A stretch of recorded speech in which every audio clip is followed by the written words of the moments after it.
match, second only to the 1970 edition, where the average was 2.97 for the entire tournament. Just yesterday, 11 goals were scored in the 3 matches played. And now we welcome Mark Haskins back to discuss the preview for tonight's matches. And Mark, thank you very much for sticking around. Thanks, Ken. Good to be here. From tonight, we don't have any more midnight games, and the challenge we all face is which one to choose. I'm quite happy about the fact that there are no more midnight games. It was getting a bit taxing. The action has been electrifying, but it was a tall order. But now choosing which game to watch, I think it has to come down to which games are of consequence. And that's probably how I'll be choosing which games to watch. All right. Now, talking about that, is there a specific one that you'd say, this is the one that's the match of the night?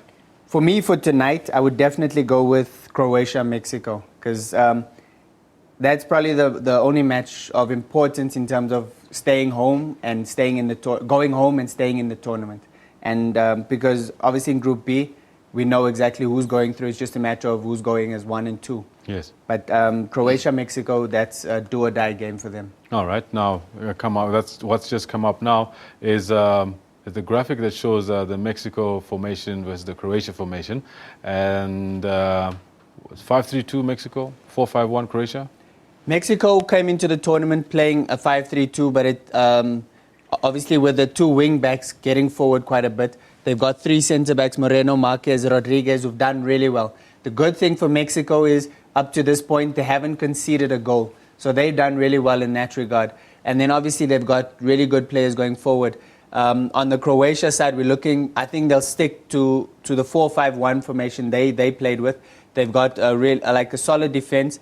And their midfield, they've got really good midfielders in Modric, Rakitic.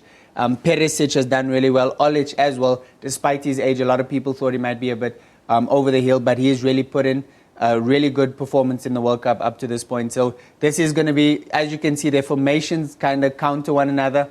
But I think we're in for a really good game here. All right. Now, with that said, were Croatia to go on attack first, we're going to be asking for that Croatia attack graphic to come up. Were they to go on attack first, what can we expect? We expect Croatia to attack because coming into this game, Mexico pretty much only need a draw. Croatia is the team that comes out needing to win this game. So we're definitely going to see the guys getting forward. Obviously, their back four, they stay strong. Dario Serna, their captain, loves to get down the wing. He's got an engine for days. So we'll definitely see a lot of him going forward. And then the likes of Rakitic and Modric, they'll command the midfield, but they get forward as well. They're so good in holding and getting forward, joining in the play from behind. And then obviously a guy like Perisic, number 4 for Croatia, has been very impressive in this tournament for me thus far. Against Brazil, he put in a brilliant performance. Again, against Cameroon, he got among the goals. And he's looked a really exciting player. And then obviously they'll definitely look to Mandzukic. He was obviously suspended for the Brazil game, so he didn't feature. But then he came back against Cameroon and got a brace. So and he's their go-to guy. When they're looking for goals, they'll be looking to Mandzukic. And definitely a guy like Olic as well is going to get in the box and cause problems. And then in terms of defense, Mexico side, what are we expecting there? Mexico have done really well. Like I said, they haven't conceded as yet. And I say as yet because Croatia obviously will be looking to change that. They play 5 at the back. But even though it's 5 at the back, it's not necessarily it's really the 3 centre-backs are holding the fort. They make sure, and then they've got a holding midfielder playing just in front of them. They've got the two wing-backs who will tuck in on defence, but they are always looking to break out, obviously, when they win the ball. But they'll make sure they solidify their defence, especially with their 3 centre-backs and their holding midfielder. And then the 2 wing-backs will also tuck in just to make sure that they don't allow any spaces in between them. Okay, and then when Mexico goes on attack, because we expect them to do the same thing, what would we be seeing there? Mexico obviously will. I think they'll definitely want to just absorb pressure again, and then break out on attack. And they looked really dangerous. We saw them against Brazil. They really gave Brazil a great run for their money. Coming into the tournament, their form hasn't been great, but in the tournament so far, they've done well. There's 3 centre-backs, obviously, like we said, well, even when they're attacking, they'll make sure that they just keep the shape and don't allow Croatia to counter with a holding midfielder. But then their wing-backs, Aguilar and Layun, they love getting forward. They're going to keep going down the wings whenever they get a chance. But they'll be obviously looking to a guy like Dos Santos. They'll be looking to Peralta and Herrera for me. for the Mexican team has been the guy that's kind of shone. Yes. But still under wraps and not actually jumping out. Yeah? He's really played a pivotal role for them because he starts all their attacks. They always look to him to start the play and look for the guys like Dos Santos and Peralta. Croatia's defense is actually pretty good in this particular tournament as well. What do you think is going to be happening here? They obviously did well in the last game against Cameroon. They didn't concede. They conceded 3 against Brazil, but we know there was the dubious penalty. There were some calls that were a bit tough on them. But their defense also tonight is going to be key for them.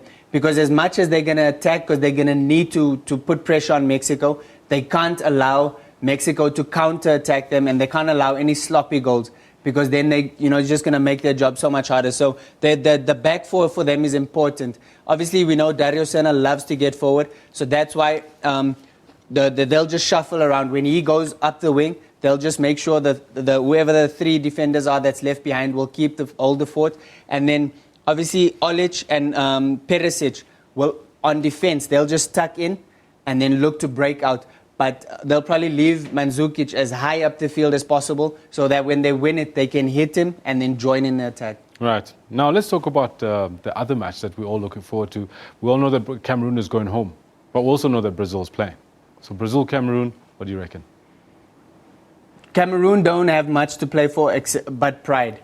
Because they've had they've put up a dismal performance, and they're going to need to bring back some pride to the team. We know that the problems within the team, the 2 of their players got into a fight in the last game. So there's really a pride at stake for them. They have to show that they can put up a good performance. For Brazil, as the host nation, their country wants nothing more than a win. And obviously it's against the Cameroon, who've conceded 4 against Croatia. So they'll be looking, obviously, to solidify and make sure they win their berth into the second round and go into the second round with a win, because they're going to need that confidence, because they're coming up against some stiff opposition in the second round as well. Okay, now before we take some tweets from our viewers on their thoughts on last night's matches and possibly even some predictions from tonight, can you give us a prediction for a Brazil-Cameroon match? For Brazil-Cameroon, I don't see it being a good night for Cameroon. Brazil are going to go all out. So I'm looking probably at another drubbing, 3-0 maybe. Unfortunately. Yes, no, it would be unfortunate for that to happen. In the previous match, the Mexico-Croatia? I would say I'm going to give it to Croatia 2-1. Oh, that's interesting. That's going to be an interesting one. I'm looking forward to that one. And then in Group B, what else is there still to play for? I mean, we know that Netherlands going through, Chile is going through, and then? Australia and Spain are playing for pride. So that's literally, they don't want to finish last in the group. So they're going to go at one another. I think they're going to enjoy the game. They're going to probably give youngsters a run. But in the other game, Netherlands, Chile, obviously they'll be playing to avoid the hosts. As the host nation, it's always going to be difficult to play against Brazil. So for them, they want to finish top of the group, because Brazil is most likely to finish top of Group A. So Netherlands, Chile are literally playing to avoid Brazil. All right, now let's see what our views. That's very interesting that Brazil are almost definitely going through. Let's see if our viewers agree with you. And we're going to get some tweets coming up. Matthew Vieira says, crazy game last night. Portugal are very lucky indeed. USA-Portugal at the World Cup. Great goal by Varela. I couldn't agree more on that one. Chapin Landvogt. Had I heard in advance that there'd be a draw between the US and Portugal, I'd have been ecstatic. Bummed out. Clearly unhappy. He probably was back in the US. I think, yeah, when the US were leading, coming into the game, if you said US-Portugal draw, people would have been happy. But once the US led, I think, the fact that they conceded so late, their supporters were a bit disappointed there, I guess. I know, football is so hardcore. I mean, it's played from whistle to whistle. People shouldn't forget that. Lee Teggs, forget the political temperatures soaring in Kenya and experience Algeria making Africa proud. Absolutely right. That was phenomenal performance. Definitely. I mean, we're looking possibly 4 teams are still in contention from Africa to go to the second round. Ghana's still in contention. So we could see 3 African teams when we've only ever had one. We've never had more than 1 team qualifying beyond the group stage. Absolutely amazing stuff. And then I really am hoping that Brazil would lose tonight's match against Cameroon. That's Junkie. And Josh Bagot, just in case there wasn't enough, there are now 4 World Cup games on today to enjoy. Nice one. And the real Mr. Jack, I need Mexico to win their match today and ease my pain from last night. So obviously a US supporter, that Yeah, one? probably the CONCACAF region. He's Yes. following the teams from the CONCACAF region. And then any reckons anxiously anticipating for Netherlands and Chile. Be still, my heart, be very still. Ah, that was brilliant. I think for me that's a quote of the day. Ronald Adams, Netherlands, I support you all the way. Go Netherlands, 2014 is yours. A lot of people, Netherlands are a lot of people's favorite because they've been to the final on 3 occasions, I think it is, and they've never won it. Yeah. So a lot of people hoping they can follow through.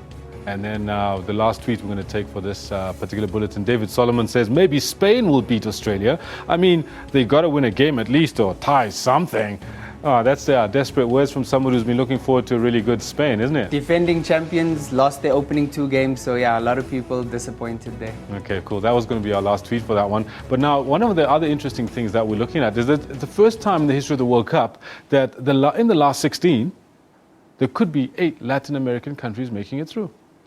That's obviously where the World Cup is played. It's the conditions suits them.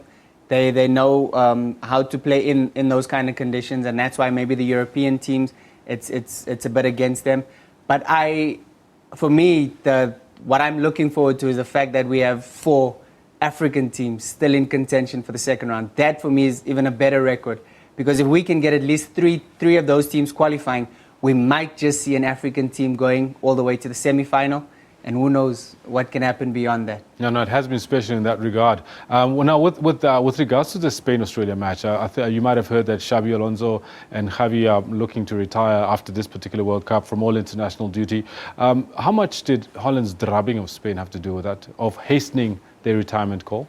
I don't think it's so much the drubbing from Holland. I think it is the end of an era. I think Spain are going to need to refresh their team. A guy like Iker Casillas, I think it will probably be his his swan song as well. He's on 150 caps or something like that. And going in, if you're building and preparing for the next World Cup, the easy replacement is David de Gea. He is young and he could be there for a good few years to come. So there are going to be a few players in that Spanish team who I think will end their careers at this World Cup, their international careers, I should say. Mark, thank you very much. Thanks, Kendall.